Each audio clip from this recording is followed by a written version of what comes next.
हुमैरा असगर का केस समझने के लिए आपको रीमा की 1.5 मिनट की स्टोरी सुनना पड़ेगी। रीमा कराची में पैदा होने वाली एक खूबसूरत बच्ची थी।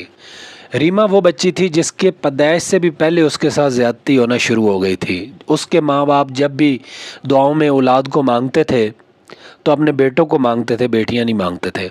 लेकिन उसकी बदकिस्मती वो अपने माँ बाप के घर में पैदा हो गई। पैदाइश के बाद उसके साथ जुल्म और सितम का एक ना रुकने वाला सिलसिला शुरू किया गया। उसके हिस्से की बोटियां भी बेटों को खिला दी जाती और रीमा बेचारी देखती रह जाती। कसमा पुरसी हाल में रीमा जवान तो होती गई और ग्रेजुएशन भी मुकम्मल कर ली, लेकिन असल मसला तब दरपेश आया जब उसने ख्वाब देखना शुरू कर दिए।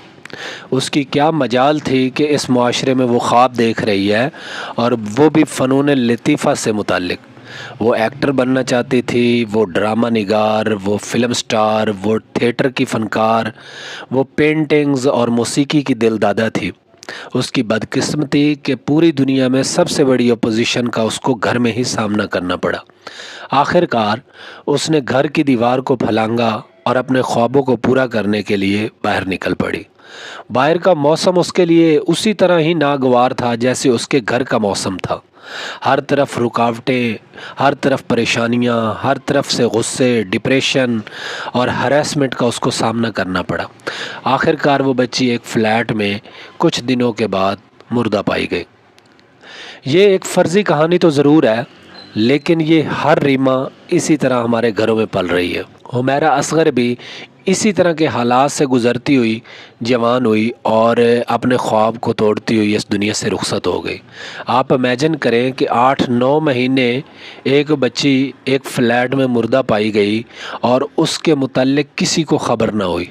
इस दौरान 2 ईदें, इस दौरान रमज़ान शरीफ, इस दौरान मुहर्रम गुज़रा।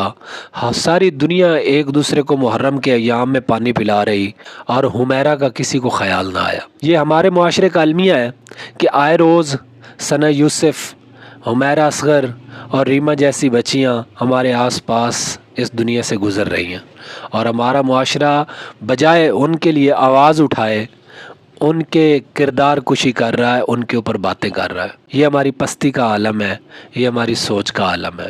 गौर कीजिए, अपने इर्द गिर्द अपने दोस्तों, अपने बहनों, अपनी बेटियों का ख्याल रखिए, इनकी ख्वाहिशात का एहतराम कीजिए। वो भी उसी तरह अशरफुल मखलूक़ात हैं जैसे आप हैं। उनकी किरदार कुशी करने की बजाय, उनके करैक्टर पे बात करने की बजाय, ये मामला अल्लाह और उसके बंदे के बीच छोड़ दीजिए और अपनी इस्लाह कीजिए। बहुत शुक्रिया।